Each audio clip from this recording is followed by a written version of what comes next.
El interruptor íntimo. Si en el invierno de 1969 hubieras ido de excursión a los montes Kii, quizá habrías podido presenciar algo chocante, a un estadounidense pálido y flaco, desnudo del todo, vertiendo, sobre su propia cabeza, agua medio helada de una gran cisterna de madera. Se llamaba Steve Young, y se estaba adiestrando para convertirse en monje de la rama Shingon del budismo, aunque hasta ese momento el proceso no había consistido más que en una serie de humillaciones. En primer lugar, el abad del monasterio del Monte Koya se había negado a dejarlo entrar. ¿Quién era ese joven blanco y desgarbado, a punto de doctorarse en estudios asiáticos, que por lo visto había decidido que la vida de monje era lo suyo? Al final, y tras mucho insistir, a Young se le había permitido quedarse, pero solo a cambio de que se hiciera cargo de ciertas tareas domésticas del monasterio, como barrer los pasillos y lavar los platos. Hacía poco que, al fin, se le había autorizado a emprender el retiro en solitario de 100 días que constituía el primer paso real del camino monástico. Nada más empezar, había descubierto que consistía en vivir en una cabaña diminuta y sin calefacción y llevar a cabo un ritual de purificación 3 veces al día en el que Young, que se había criado junto al océano en el clima templado de California, debía lanzarse por encima varios litros de nieve derretida. Era un terrible calvario, recordaría Young años después. Hace tanto frío que el agua se congela en cuanto toca el suelo, y la toalla se te congela en la mano. Así que vas patinando descalzo sobre hielo, intentando secarte con una toalla de mano congelada. La mayoría de las personas reacciona al sufrimiento físico, incluso de una variedad mucho más suave que este, tratando, de forma instintiva, de no prestarle atención y de concentrarse en cualquier otra cosa. Por ejemplo, si, como yo, les tienes cierta fobia a las jeringuillas hipodérmicas, seguramente te verás fijando la vista en los cuadros mediocres que cuelgan de las paredes de las consultas médicas, en un esfuerzo de no pensar en la inyección que estás a punto de recibir. Al principio, eso fue también lo que, por instinto, hizo Young.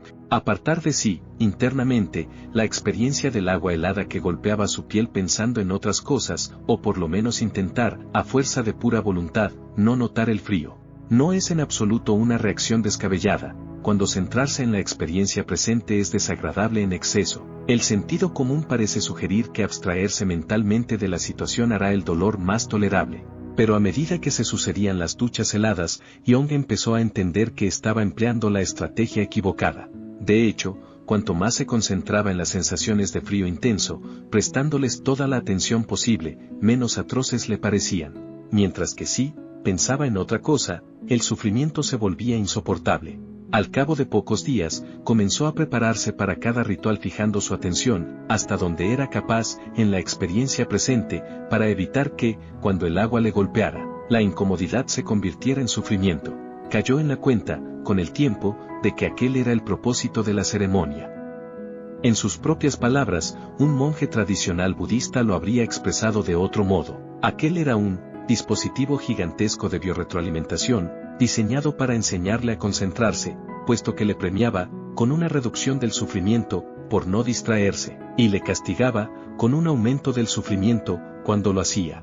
Tras el retiro, Young, que trabaja en la actualidad como profesor de meditación y es más conocido por el nombre de Shinzen, que le concedió el abad del Monte Koya, descubrió que su capacidad de concentración se había visto transformada. Mantener la atención en el presente, lo mismo que había conseguido que el sufrimiento del ritual del agua helada fuera más tolerable, hizo también que tareas menos desagradables, obligaciones cotidianas que con anterioridad no le provocaban ningún sufrimiento, pero sí que lo aburrían o lo irritaban, le resultaran de lo más absorbentes. Cuanto más intensamente era capaz de experimentar lo que fuera que estuviera haciendo, más claro tenía que el verdadero problema había sido no la actividad en sí misma, sino su resistencia interna a experimentarla. Cuando dejaba de intentar apartar esas sensaciones y, en lugar de eso, las acompañaba, el malestar desaparecía.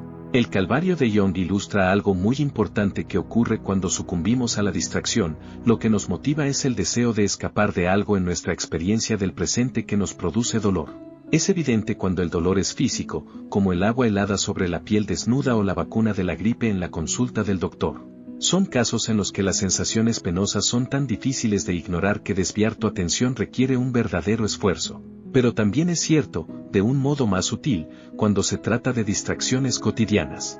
No hay más que pensar en la situación arquetípica de las redes sociales distrayéndote del trabajo. Por lo general, no es que tú estés ahí sentado, concentrado al máximo, y que tu atención se vea desviada en contra de tu voluntad.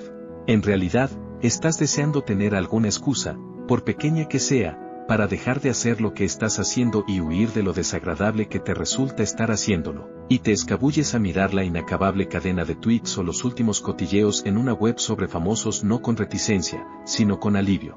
Nos dicen que hay una guerra por nuestra atención y que Silicon Valley es la fuerza invasora.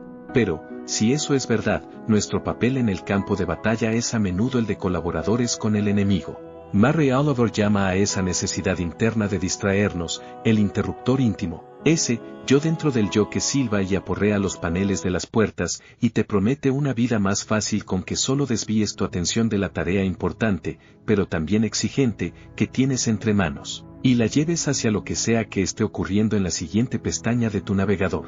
De lo que he aprendido, lo más desconcertante, señala Greg Crack respecto a su propia experiencia con ese mismo impulso, es que, con frecuencia, no me apetece hacer la mayoría de las cosas que hay que hacer. No hablo solo de limpiar la taza del váter o hacer la declaración de la renta. Me refiero a esas cosas que de verdad quiero hacer.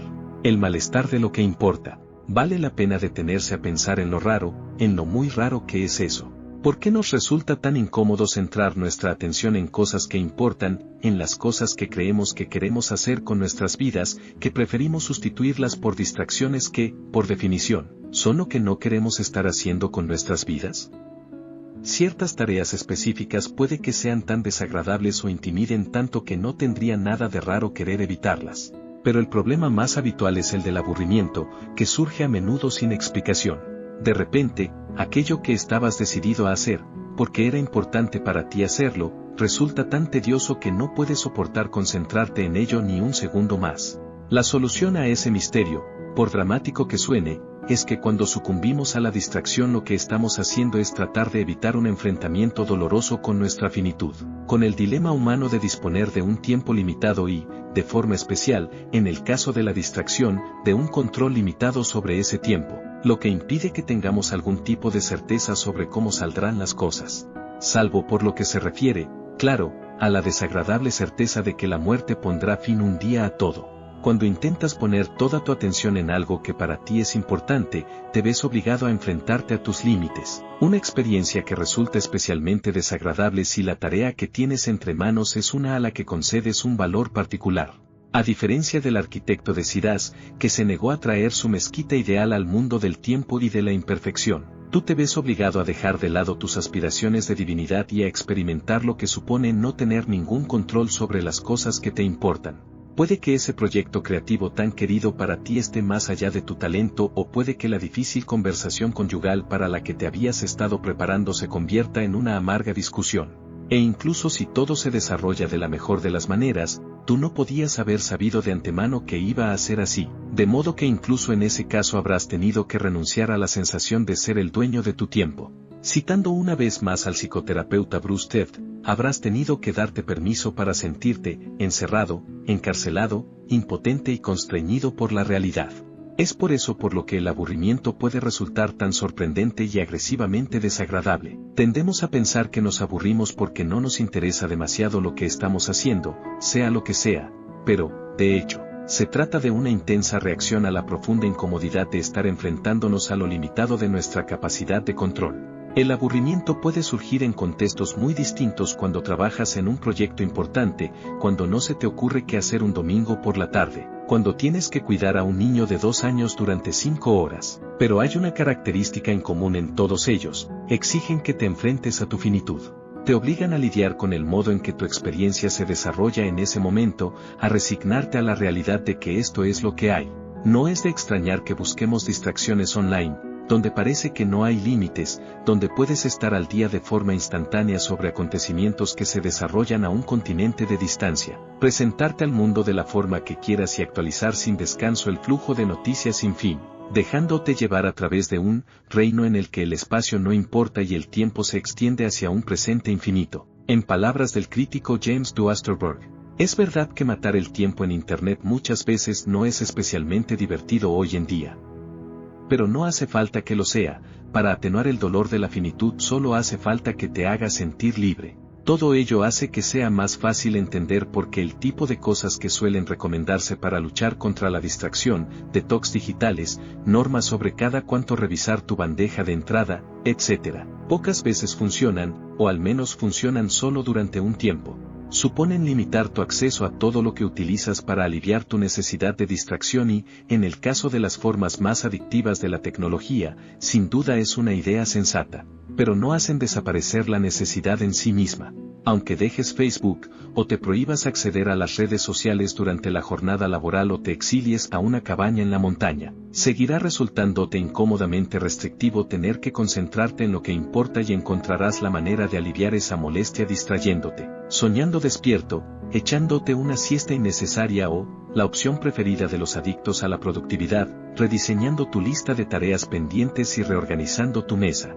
Lo que estoy diciendo es que lo que vemos como distracciones no son la razón por la que nos distraemos. Son solo los lugares en los que buscamos aliviar la incomodidad de enfrentarnos a nuestras limitaciones.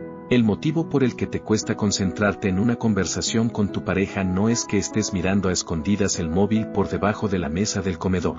Al contrario, mirar a escondidas el móvil por debajo de la mesa del comedor es lo que haces porque es difícil concentrarse en la conversación, porque escuchar requiere esfuerzo y paciencia y espíritu de entrega, y porque lo que oigas podría no gustarte, de modo que mirar tu teléfono es por supuesto más agradable. Y si dejas el móvil fuera de tu alcance, no debería sorprenderte que acabes buscando cualquier otra manera de evitar prestar atención.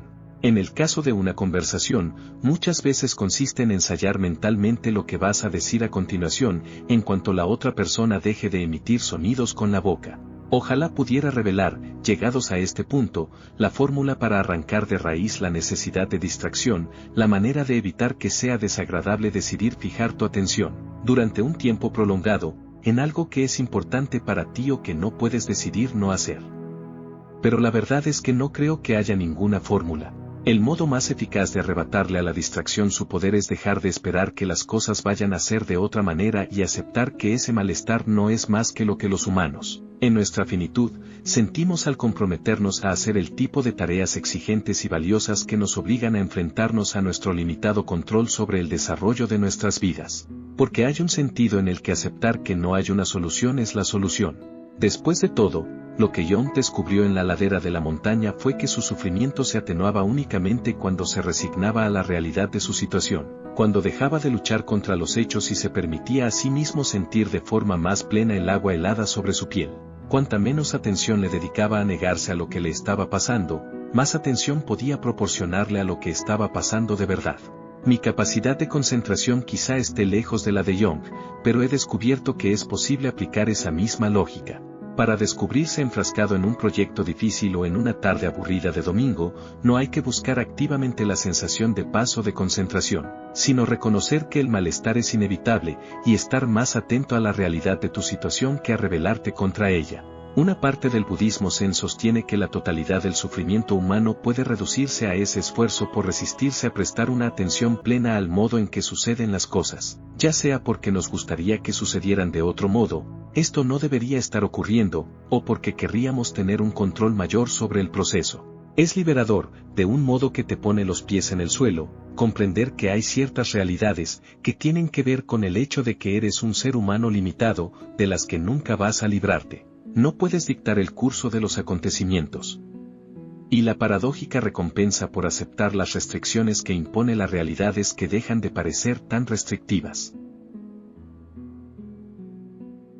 De esta manera se concluye un capítulo más sobre la información que nos comparte Oliver Buckerman en el contenido de 4000 semanas. Espero sea gran ayuda para comprender y administrar nuestro tiempo. Te invito a que me acompañes al siguiente video en el cual tocaremos otro tema muy interesante. Si este audio fue de tu agrado, te invito a que me regales un me gusta y te suscribas al canal. Si consideras que la información puede ser de utilidad para más personas, ayúdame compartiéndolo con quien consideres les puede ser de gran ayuda todo este contenido creado en el canal. No olvides la gran frase Carpe Diem, Tempus Fugit, es decir, aprovecha el momento, el tiempo vuela.